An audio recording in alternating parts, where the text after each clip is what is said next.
I don't know, you kind of weave it in and out. Yeah. You know, because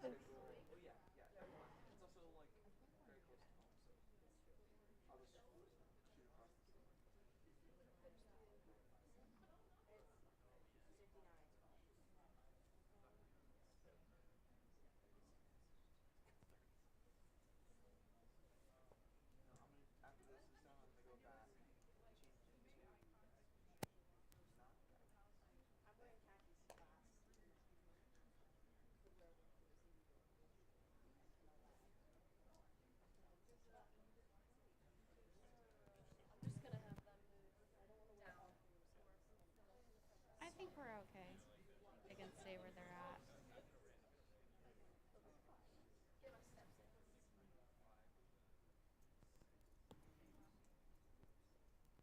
Hmm? Yes. Okay. Great.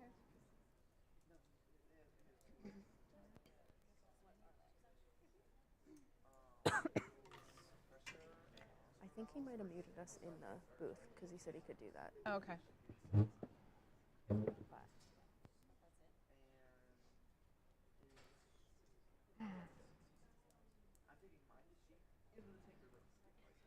Wow, there's I feel like I'm really short. many Okay. guys here. I know, I'm short. We're all, rest.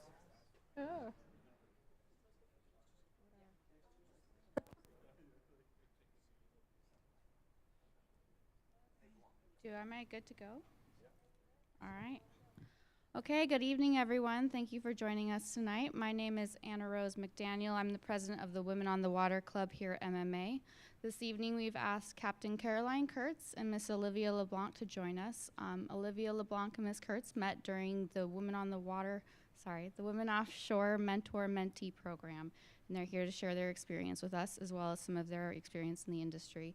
But before we introduce them, we're gonna have Commandant Winter would like to say a few words. Thank you, Mr. McDaniel. I just want to say thank you again for taking your time to come on up here. I think this is an incredibly valuable program, and it's whether you have a formal mentor-mentee relationship or you develop an informal one with somebody you trust out in the industry, I think it's critical to have that relationship and somebody to talk to who's been there before you and has helped pave the way a little bit.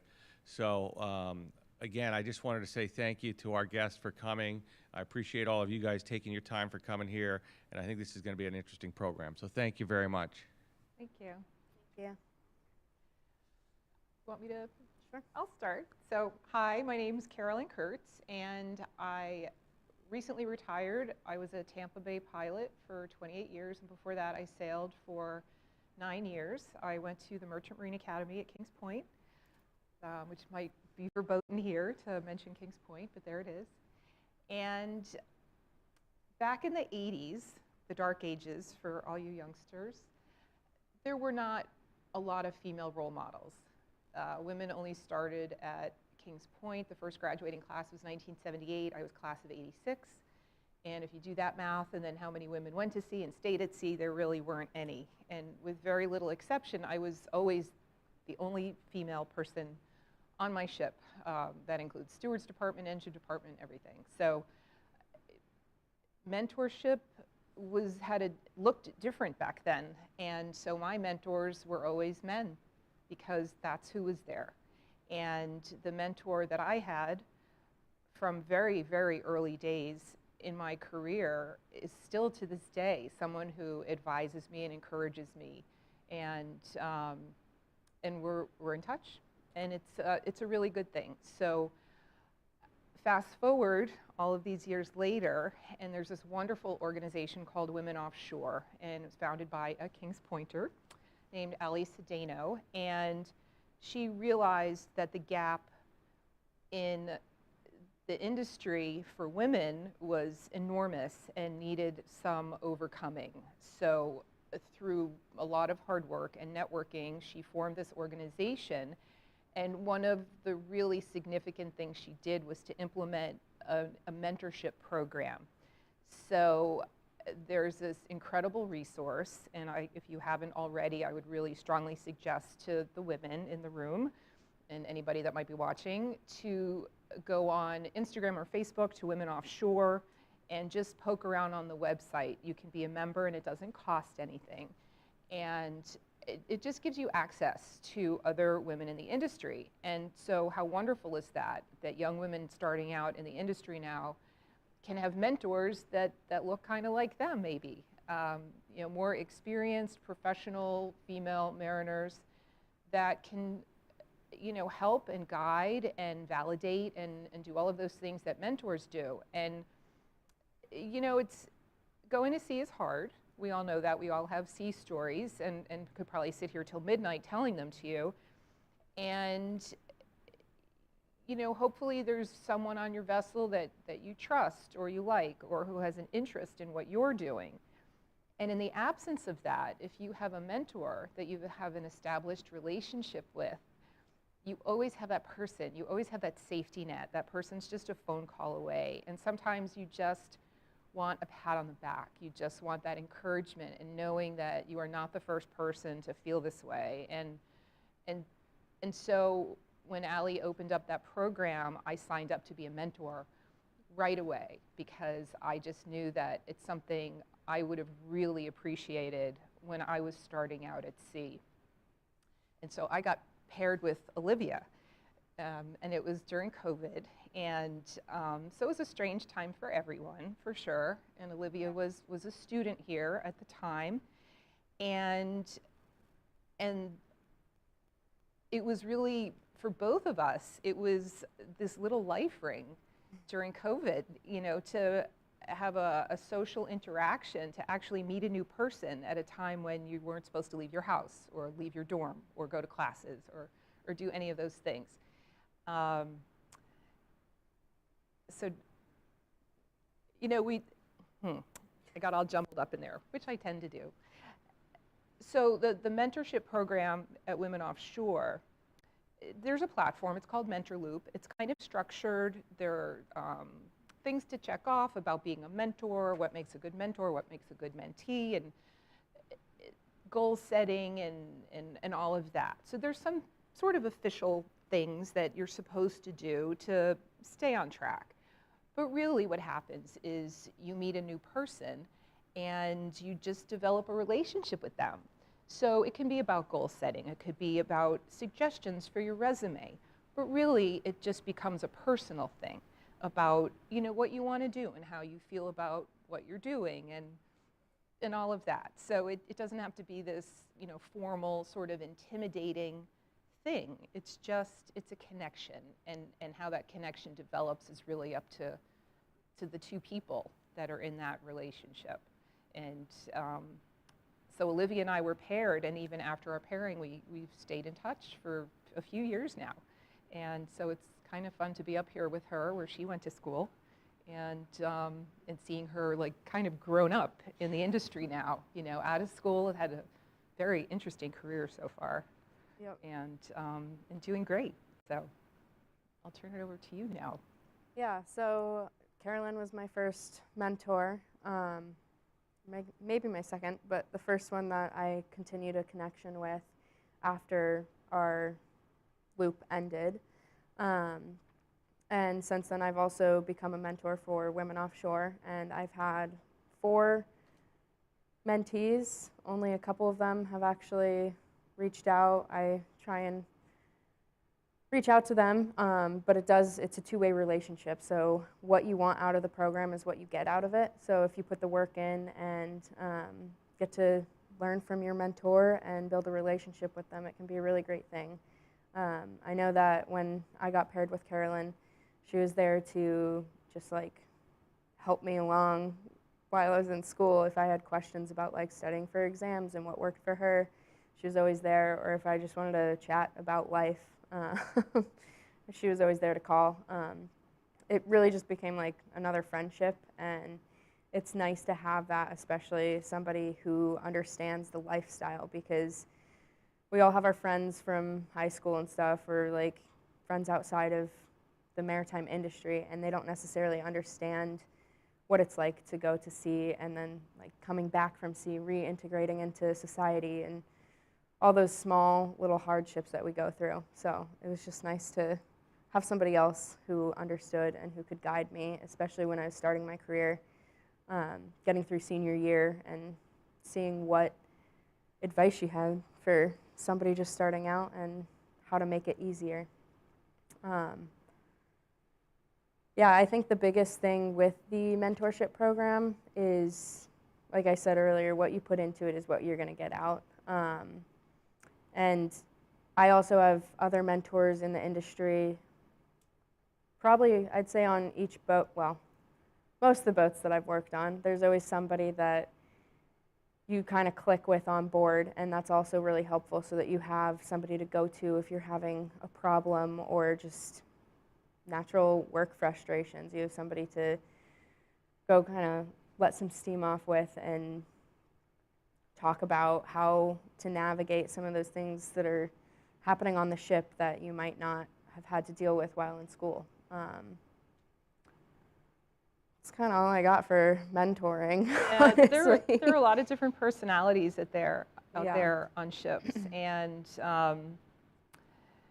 not everyone has great people skills, and especially being a woman, you know, a lot of the guys have just never had to work with women or never had the privilege of having women on their ships. And it does change the dynamic, and I think it changes it for the better most of the time, and it kind of normalizes things. And then the companies that hire lots of women to work on their ships, it's a nice life for everyone. It's really better. It's just a more normal environment, and you don't feel singled out all the time. And just because women are on ships together doesn't mean they're going to be friends or braiding each other's hair, or, you know, you make friends or you don't make friends. Everyone's got a different personality, and just because you're the same gender as someone, you know, it would be like saying all the guys are friends, and that's certainly not true. You know, you see that at school, and you're going to see that at work. But the more equal your population is, the more, I keep using the word normal, but the less weird it is to be the only person that's different from everybody else on the ship. So, you know, the oil majors, Exxon, Chevron, you know, those Arco back in the 80s, they were really the first companies I knew of that made the effort to hire lots of women. And I don't know if there was careful thought about the work environment and the living on the ship, or they just thought it looked good. You know, I don't know what the motivation was, but as a result, you know, the tanker companies had lots of women on the ships, and the people I knew that were sailing seemed happier on their ships. I worked for a company that was very male, and in my experience at sea was different, you know. So when you start looking for work, if that's an important thing to you, you know, find out from those companies that you're applying to what the ratios are, and if, you know, if they have any issues with advancing women. A lot of companies will hire second mates, or, you know, third mates and second mates, but they're not so much about promoting women into leadership positions on the vessel. So those are, you know, things that kind of give you a sense of what that work environment might be like. But, you know, it's kind of worth pushing through. It's a neat industry to be in. And, you know, I know for me, I sailed and then I became a pilot, which to me is like the best job in the whole world, because you get to play on ships all day and then go home. So you can kind of do all of those things. And for me, it was important. I wanted to have a child and to be a very engaged parent. I know there are women that have kids and go offshore, and I take my hat off to them. I just think that must be an incredible challenge. And so that was one of the reasons I transitioned to being a pilot, was, you know, that sort of that future planning. So I was able to be at home. So that's like my plug for piloting, is to be a parent, either gender or any gender, and to still, you know, to be able to have a family and work on ships, to me was the best of both worlds. And there are more, in my opinion, more opportunities for advancement as in piloting as there are in, moving up on a ship to, third mate, second mate, chief mate, captain. Small number of U.S. flag vessels, right, and a limited number of jobs, and lots of coastline in the country, and over 1,000 pilots. So, if you want to have a big license and move to the top of your profession, I feel like piloting is the way to go, and then you really can have it all. So it's kind of interesting. So my experience so far, I've only been out of school for a couple of years, but I've worked for Woods Hole Oceanographic Institution and Sea Education Association. The research vessels have a lot more women on board.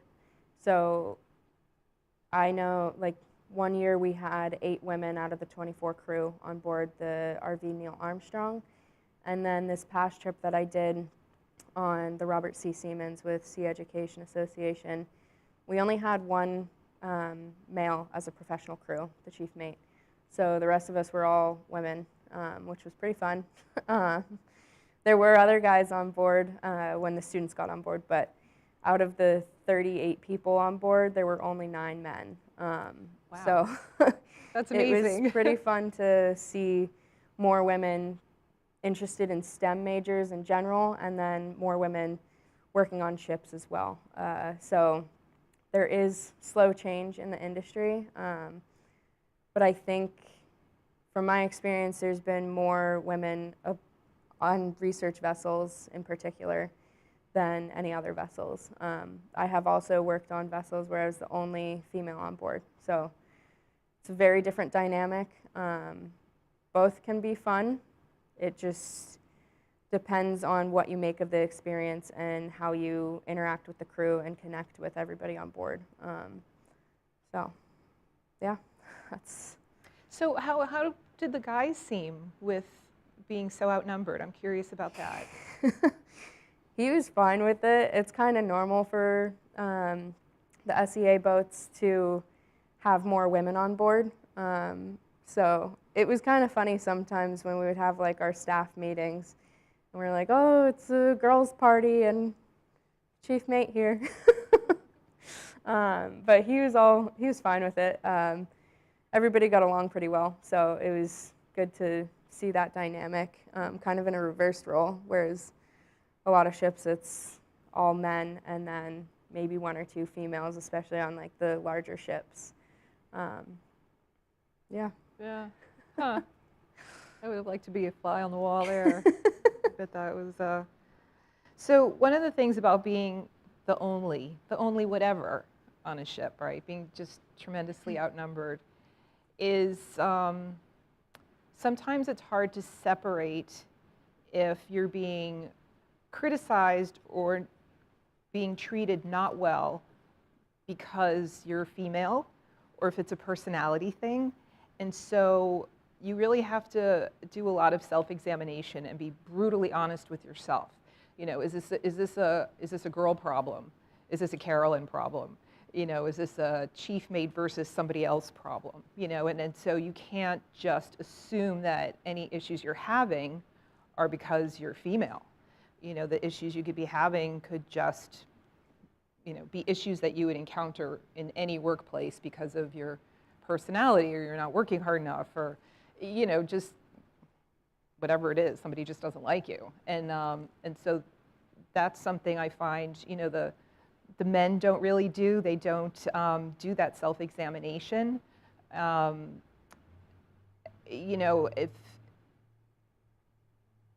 If one of the guys gets scolded, let's say, or criticized for something, they never think they're responsible. They think it's, he's being a jerk, or,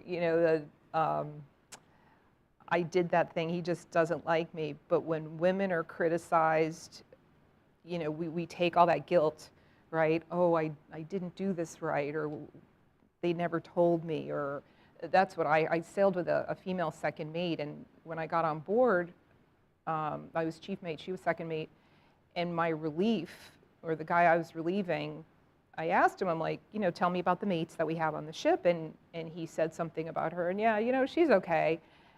And I said, well, do you ever teach her, correct her, tell her what's expected. And he's like, well, no, not really. I'm afraid she's going to cry.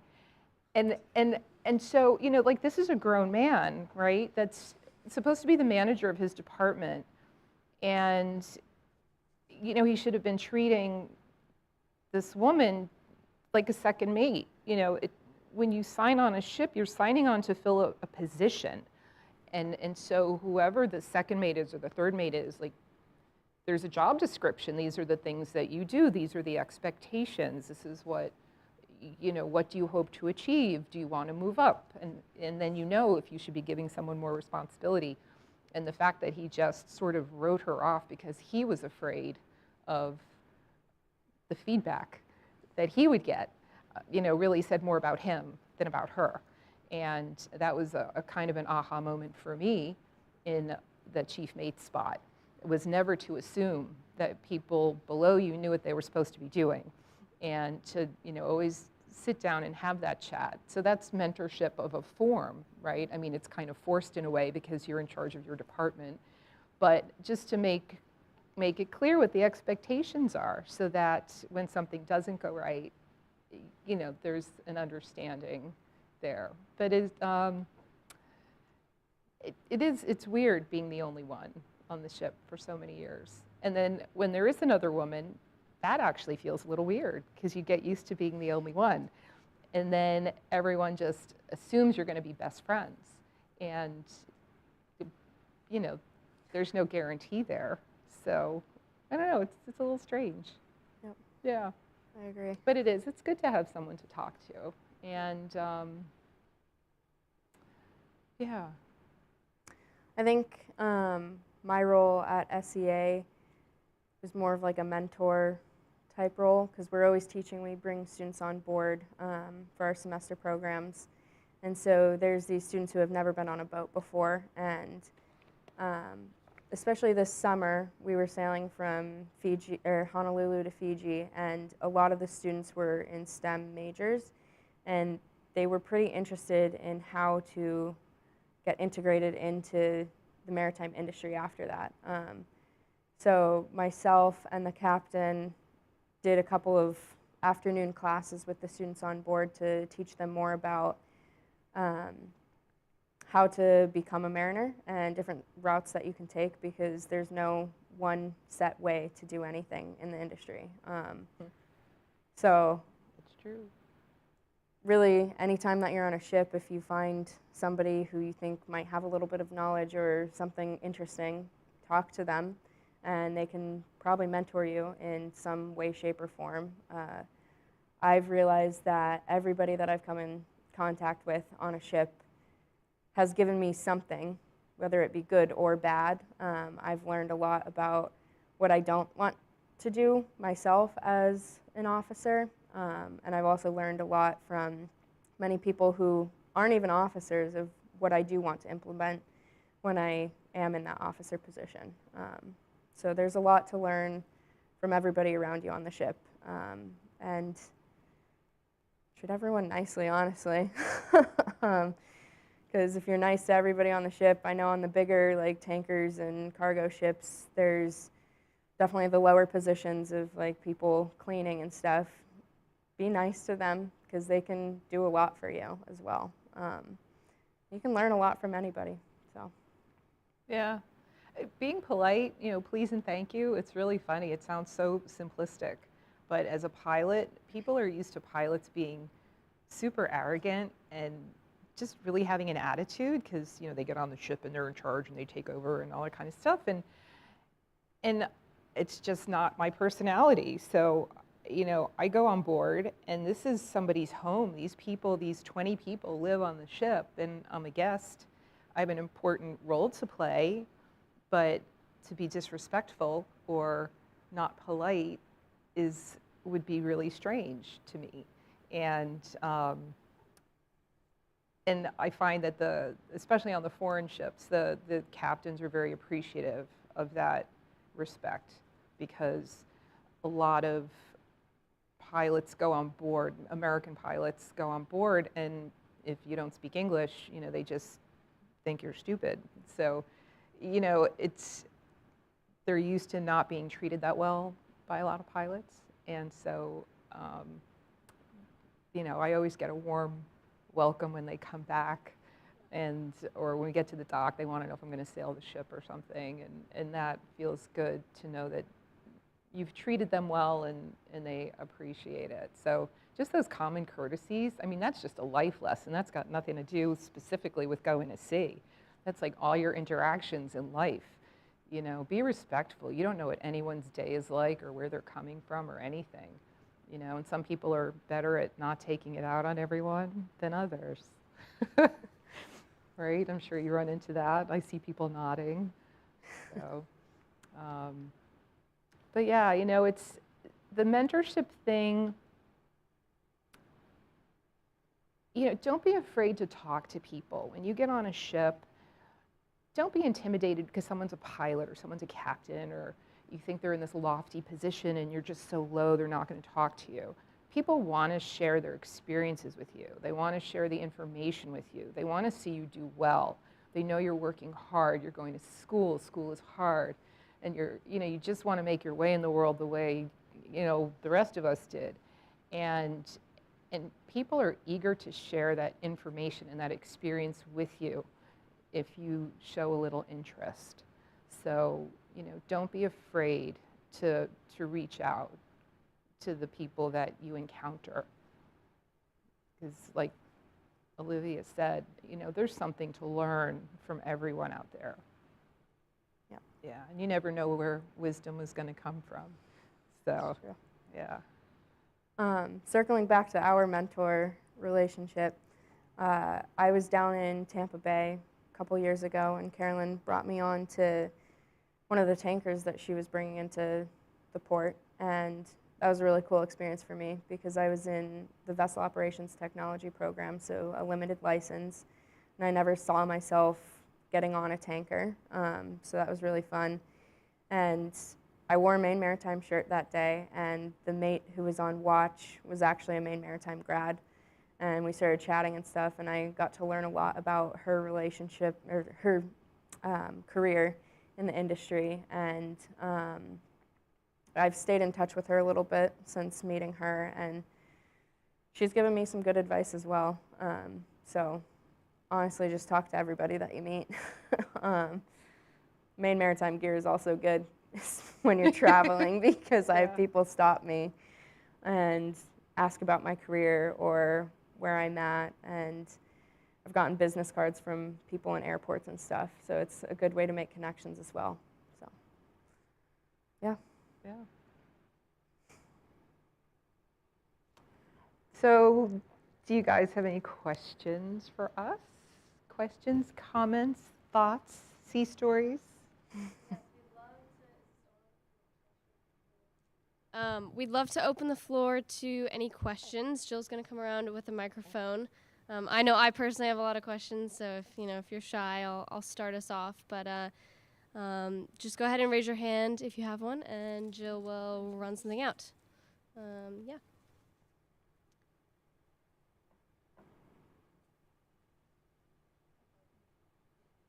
I think this is on. Is it on?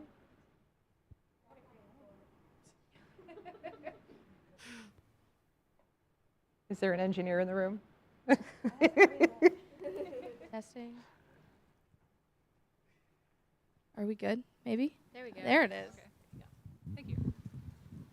Hi, I'm Kristen. I'm a freshman in the MET major. I've worked on the Mississippi River and for G&H Towing. I'm an oiler.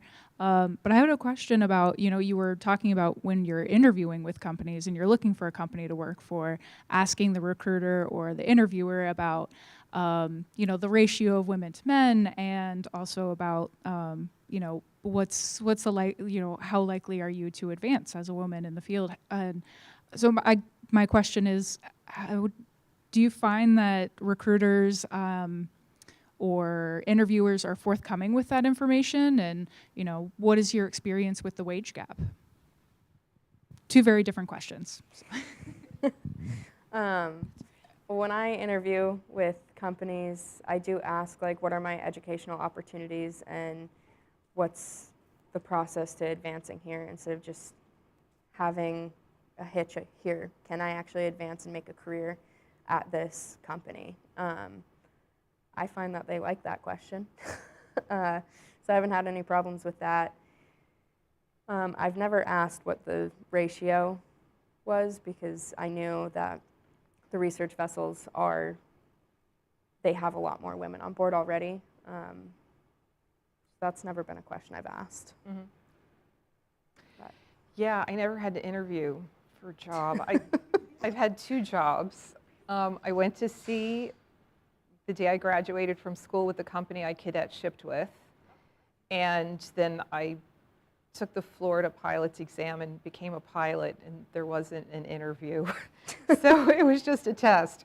So I do not have interview skills, but I hear from people I know that are, looking for work, and I have another mentee that sort of company hopped, and that was important to her, to work at a place that was more women friendly. So, the way she kind of asked was to find out about their medical benefits, to see if they included women's health things, and that's an indicator of how women are treated at a company. This is like a little in the weeds, but if you're doing IVF, if you're doing, things like that, is that something that they cover in their insurance plans for women? Do they have, especially on the smaller vessels, like, supply boats or rigs, do they have separate bathroom facilities? Are there changing rooms? There are some really sort of basic things you would just think. And I remember there was a tug and barge that came into Tampa, and they didn't have any women working there because they didn't have accommodations for privacy.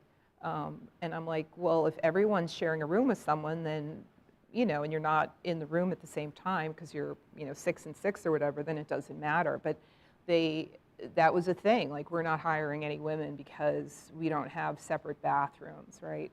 So, you can find out. I'm not even sure, like, how you would pose those questions, but those things are indicators of how a company, what their policies are like. And there's an expression, the fish stinks from the head.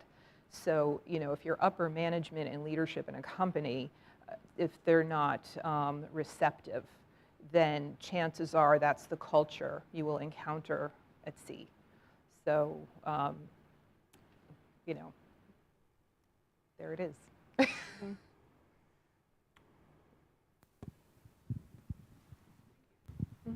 Hi, my name's Sadie Veloso. I'm part of the Coastal Marine Environmental Science and SVO program and part of the women's lacrosse team. And my question is, what was your biggest struggles in this type of field, and how did you overcome those struggles?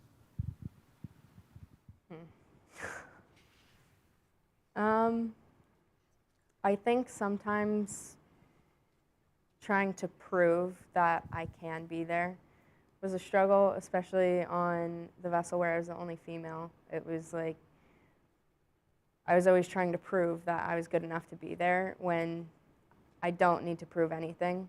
If I just put my head down and do my work and do it well, you're going to get good results. I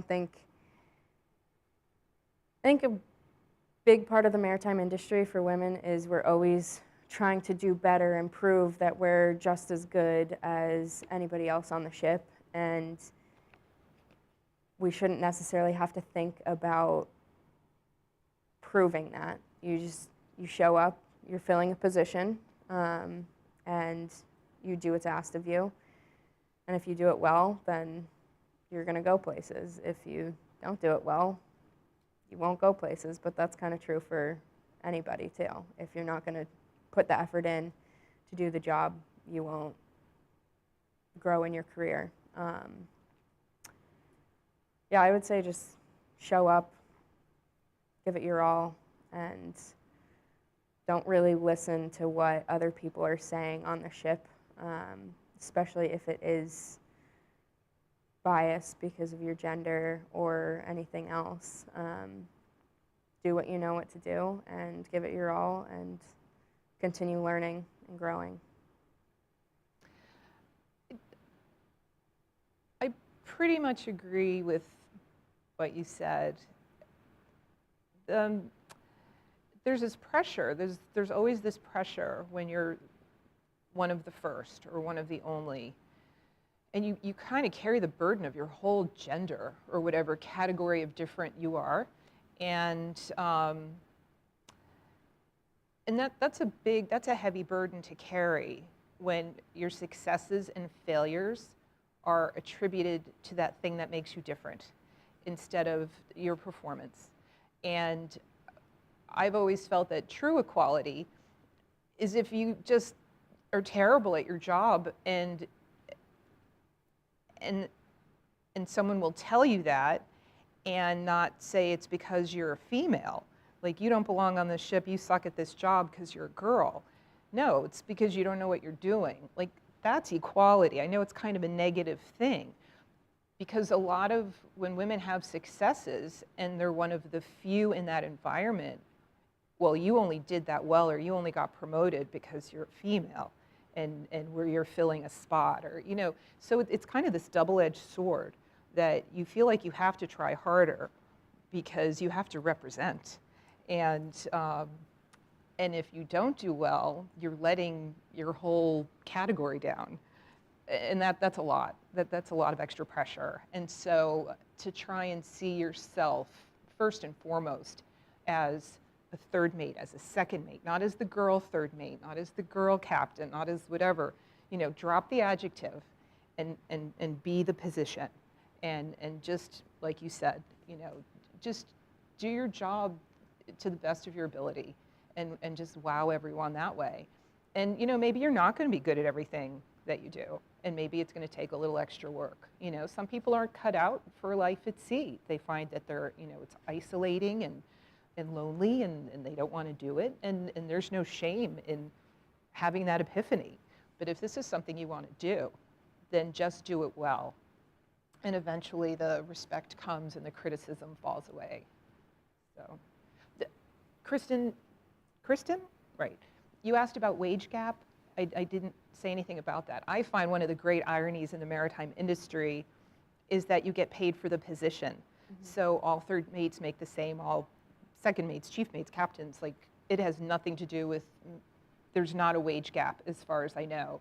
It's not like a law firm or, you know, medical practice or something, and to this day, there's still, people are getting paid different amounts for doing the same job. And the maritime industry, which is so male-dominated and so slow to change and so many things, the wages are equal because you're being paid to fill a position, mm-hmm. and it is treated that way. So at least you're making the same thing as, you know, the other guy. So. Thank you. Hi, my name is Brooke. Becca and Thomas sent me. Yep. So, like, my big plan is to, like, be on big boats half the year and back to schooners on the other half the year. So I was wondering about your experience with under Neil Armstrong and, like, bigger research vessels like that. Yeah, so I really loved working on the research vessels. I had a lot of fun. I originally came to Maine Maritime as marine science small vessel operations, so I've always wanted to do science. But after freshman year, I realized I really liked my boat classes, and so I switched majors to VOT, and then I minored in environmental sustainability because I still wanted that science aspect. And a good way to do that was working on research vessels. So I had a great time. I learned a lot. They have some pretty cool technology on the research vessels. Most of them have dynamic positioning, so you're getting the really technological part of things, and then going to SEA. I was working on the sailing vessels, so learning how to sail and doing that. There's a lot of skills that do transfer over, but there's also a lot of skills that are specific to each vessel. But I enjoyed both. It's hard to pick one. I think I do like the research vessels more. It's more geared towards what I want to do with my life. I like seeing all these big National Science Foundation research projects happen and learning about what's happening with the oceans. And it's a little more cushy than living on a schooner. But both are really fun. They have their good qualities and their bad qualities. And it's definitely doable to do both at the same time. So I just finished sailing with SEA a couple weeks ago, and then now I'm going to be working on another research vessel starting in April, and then I'm going to try and do another trip with SEA this summer. So it's doable to do shorter trips on like schooners or other tall ships, and then go back and work on some motor vessels of some sort. More money in motor vessels. So. And air conditioning. Yeah. And unlimited showers and yeah. Olivia has some good stories. You can ask her about them after our official talk. Yeah. Oh. Yeah.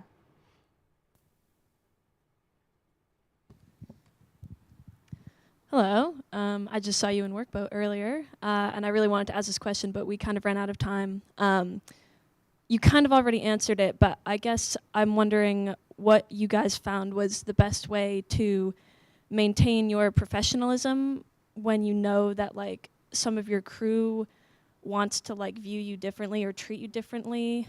Like in my mind, I'm just like a mariner and I want to work on boats, and I feel very proud of like my profession, and I get discouraged when I can tell that other people want to treat me differently. So you can interpret that however that came out, but yeah. Okay. I've definitely experienced that on a few vessels.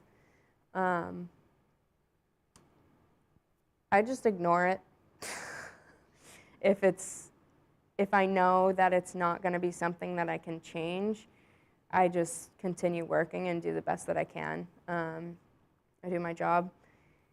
I have been treated differently to a point where like other people noticed and it made me uncomfortable. So I went and sat down with that person and was like, this situation keeps happening. I don't like this. Can we find a way to fix it?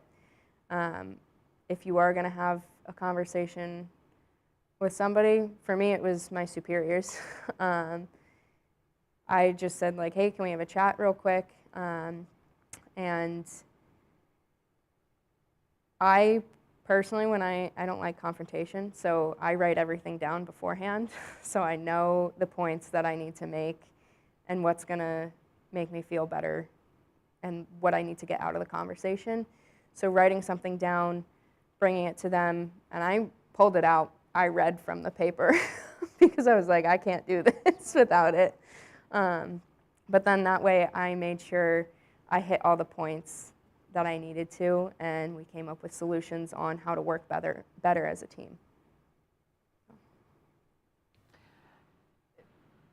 You just do your thing. You just go to work and do your thing, and that will speak louder than anything. And you know, that was a very adult and professional way that you addressed that, having a list. I'm not sure I would have had the nerve or the confidence to do that 30 years ago. You know, life's a little bit different now, mm-hmm. and that's a good thing, right? So when I was being treated differently, again, you know, it's that brutal self-examination. Why are they treating me differently? You know, am I being singled out, you know, for this reason or this reason or this reason? And then once you can sort of answer that, then you know where to go. And on a ship, on a big ship, you don't really interact with that many people, which is one of the things I really liked about going to sea on a big ship. Was my antisocial nature was suited, you know, it was very good for me to just be on a ship with not that many people. And you know, so you have your watch partner, you relieve people and they relieve you. You have your AB that you stand watch with. You might have a little overtime and you have to work with somebody else, but really it's a very solitary sort of thing. So, you know, always leaving let's say your bridge watch, right? You know, making sure that your last position and the logbook's filled out and everything's done correctly, and it doesn't leave an opening for someone to criticize what you're doing. Same thing on deck if you're doing a project. You know, you either finish the project or you let the chief mate know that it's not finished, you clean everything up, or you get it set for the next mate that's coming down off of watch to go work on deck for 4 hours. You know, you just sort of, you know, I found that just always doing like a little bit more, just really making sure that I like closed all those loops and completed all those tasks, you know, so that nobody could criticize what I was doing. And then, you know, sometimes you go in your room and you close the door and you have a good cry, honestly. You know, some people get mad and they throw things, you know, the guys yell and they throw things or whatever. You know, I go in my room and I would, you know, just kind of have a little cry session. I would always feel better after. But, you know, there's a lot of emotions, right? You're juggling a lot of things. And this is for the men too. You know, some of this stuff is not peculiar to just women going to sea. It's a strange lifestyle. And I loved it. I loved being away from everything for months at a time and not talking to too many people. And so, you know, but for some people, like, those things are really hard. And so again, you go there, you do your thing, you do the best that you can, and don't make assumptions about what other people are going through, because you just never really know. And, you know, if they want you to know, they'll tell you. But ships are filled with very private people that are not all going to sit around and hang out. So, you know, you just have to evaluate the dynamic in your workplace. And it can really vary. You know, I've been on ships where we had cookouts every weekend, and it was really fun, and everyone was so nice, and I never wanted to get off the ship. And then I was on ships where, you know, you're just ticking off the days on the calendar, you know, until you can get off. So, but something that you said earlier, Olivia, just made me chuckle, was about the reintegrating into society when you get off a ship. Yep. And people not understanding. I would come home from 3 months at sea, and it was hard for me to talk to people or leave the house, because it's very intense at work, and I never got to go ashore because tankers are not usually in nice places, and you just have work to do, and then you're tired in between. So I'd go home and hope I had enough food in the freezer to last me a couple days, so I didn't have to get in the car and drive to the grocery store and talk to people. So it's you know, just having a mentor or a mentee, someone in your life that understands what you're going through. It's just important to just know that, you know, there's someone out there that you don't have to explain everything to all the time. So, do any of the guys have questions?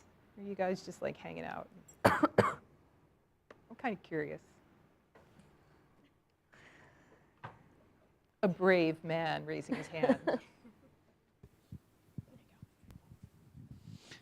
Hi, Rob Carter. I've sailed for 20 years, started teaching here a couple of years ago. So internationally, there's a big push to have, if a company has 2 women in their organization, that they put them on the same ship and not, let's say, opposite rotations. Do you have any thoughts about that? Would you rather be on a ship where you're getting relieved by another woman, or one where you have another woman on board that vessel? You know, it's an interesting question. And you know, there's an underlying assumption in that question that it matters, right? Drop the adjective. You know, you're whatever your position is, and it's other people's baggage that create the issues. The women on the ships are not the ones that are saying, "Hi, I'm different, treat me differently." You know, we just go to work and we just want to fill that spot and do that job, just like everyone else on the ship. And the guys have to adjust. You know, we are half the population in this world, and the fact that we have to apologize and bend over backwards and try to fit in, it's outrageous. So, you know, to answer that question, to me, it's irrelevant.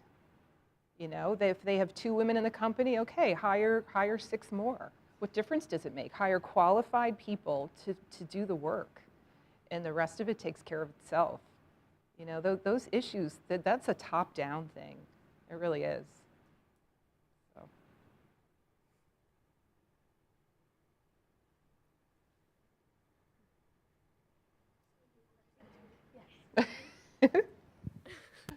Hi.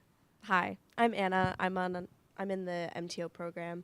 And I was wondering more about the mentor-mentee, kind of the relationship. Is it, I guess it probably is both, but I feel like I would come at it as a very like professional, like only ask when it's a really big question. Like, I don't know, I feel like I'd be so nervous to like, just, I don't know, like inconvenience other people. But do you think that other people share that, or do you think? When I first got paired with Carolyn, I was kind of like, oh, I don't know about this. I'm so scared. I didn't know, like. I'm so scary. So. Yeah. Yeah. She like reached out right away on there's a website, the Mentor Loop website, and she was like, all right, we should set some goals and set our first meeting. And I was like, oh my gosh, what am I in right now? Well, I didn't want Allie or Cassie to get mad at me for not like doing the things. Yeah, so it was nerve-wracking. I was nervous too.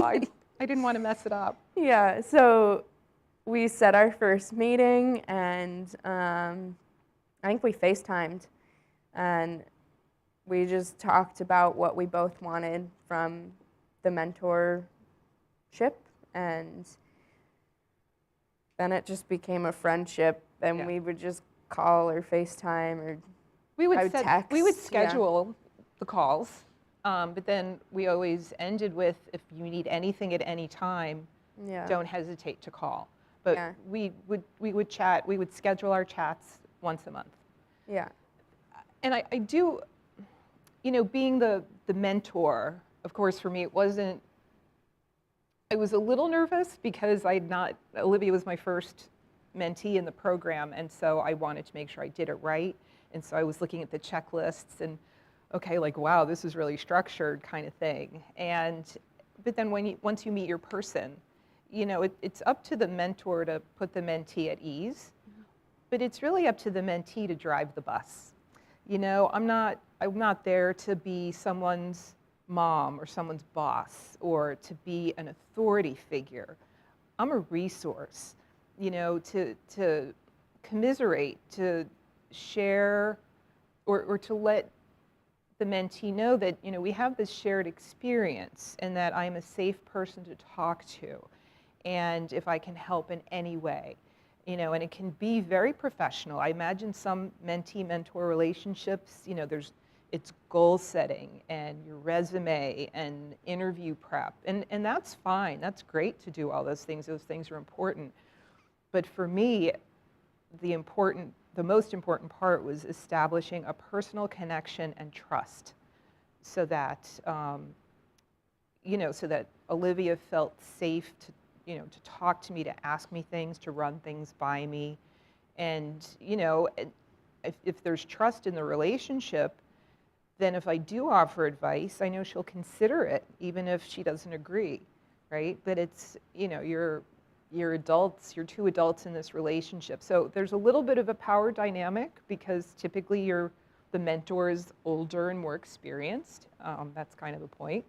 But really you're just two people with a connection, and then you just go from there, you know. So I mean, I try to make sure I tick some of those boxes because I don't want to, like, you know, okay, we didn't goal set and we didn't you know, reach this milestone or whatever. But to me, it's much more important to know that they know that door's open. You know, so it's not like, oh, you know, give me a call when you feel like it. No, I always schedule a monthly phone call with my mentee.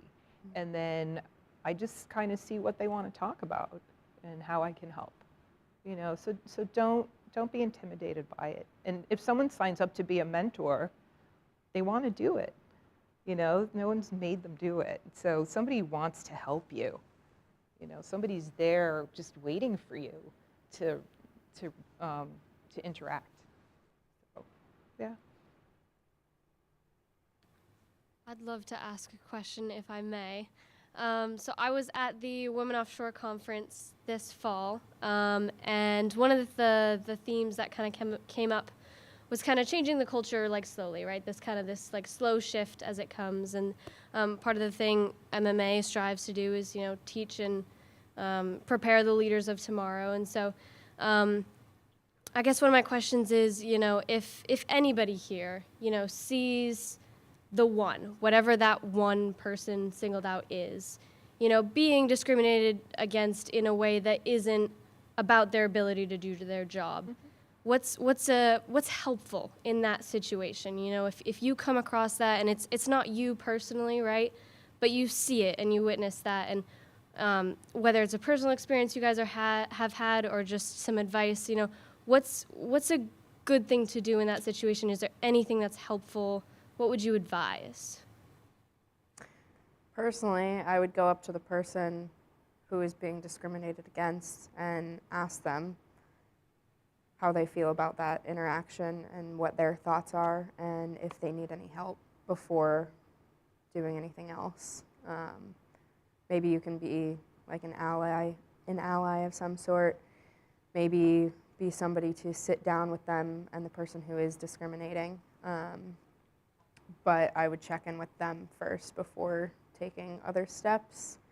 Depends on who it is on the ship who is discriminating, for sure.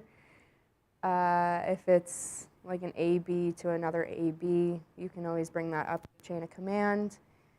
If it's the captain, there's also resources on shore to reach out to if you're not sure what to do. But you can also reach out to the other officers because they can help in those situations as well.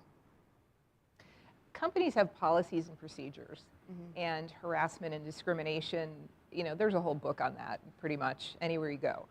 And again, after that sort of brutal self-examination, if you can really say with confidence that the issue you're having is because someone's treating you poorly because of your difference, there's a path to follow when that happens. In theory, your superiors on the vessel should be the ones to help you, but sometimes they're the problem. And like Olivia said, there's a phone number, there's someone to call. That's posted on the ship for harassment, discrimination, pollution, like all the big ones. And some of those things have evolved. In the 80s, there was nothing like that. I worked on ships back in the days where they had those calendars, right? Like the centerfolds on the calendars. And so, I relieved a chief mate. It was my first chief mate's job, and I go into the chief mate's room, and now it's my room. And there were posters of naked women all over the place. And they were in the bathroom, and they were in the closet, and they were like everywhere. And I'm thinking, like, this is absurd. This is 1992. I don't have to put up with this. And so, they weren't my posters. I didn't, in a rage, shred them, or, I carefully picked all the tape off, and I folded them. I put them in a drawer because I didn't want to look at the girls every day, or ever. And then when he came back to work, he comes in the room, and he looks around, and he started freaking out. Where's my stuff? Where are my posters? And I looked at him. I'm like, are you kidding me? I said, they're all in a drawer. I said, I should have thrown them away. But, that was so normal back then to get that calendar on the bridge. And it was a big deal. When I was still sailing, a memo went out in the company that said, you can no longer display these. And the guys were going nuts. What do you mean? Women are ruining everything. We can't look at our naked calendars anymore. I mean, it was unbelievable. So, anyway. So not to make light of the question, but it is a serious issue, and once you've determined that really is what's happening, it's all in a book. It is unacceptable behavior, and there's recourse for those things. So if a friendly chat isn't going to work, then you play hardball, and you call the office and explain it, because nobody wants to get sued. And you don't want to be the one doing that, right? You're like, I don't want to sue them. I love going to sea. This is going to ruin my career if I speak up, if I complain, right? But there's a middle ground. You can make your point. Absolutely.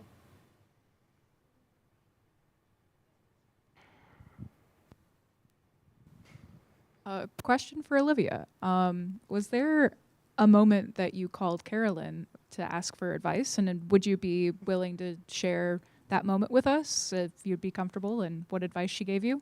Yeah, actually recently. So I called her probably back in April or May when I was trying to get my license. Right. Because I passed my exams and the Coast Guard came back at me and said, no, you have to retake all your exams. We're not issuing your license. And they said that my time from Maritime was invalid, that none of my certificates counted, and that I was basically going to have to start over. So I called Carolyn and a lot of other people, and I asked her what to do and if she had any resources. Nobody really knew what to tell me because that doesn't, I mean, stuff like that happens frequently with the Coast Guard, honestly. So don't be shocked if you have issues when you're going to get your licenses. But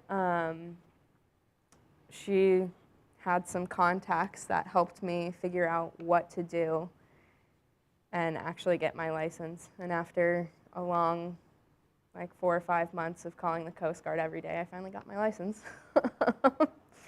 But yeah, that was the most recent time that I called her for help because I was just at such a loss of what to actually do. And they're saying that none of my time at an academy counted, and that I needed to start over.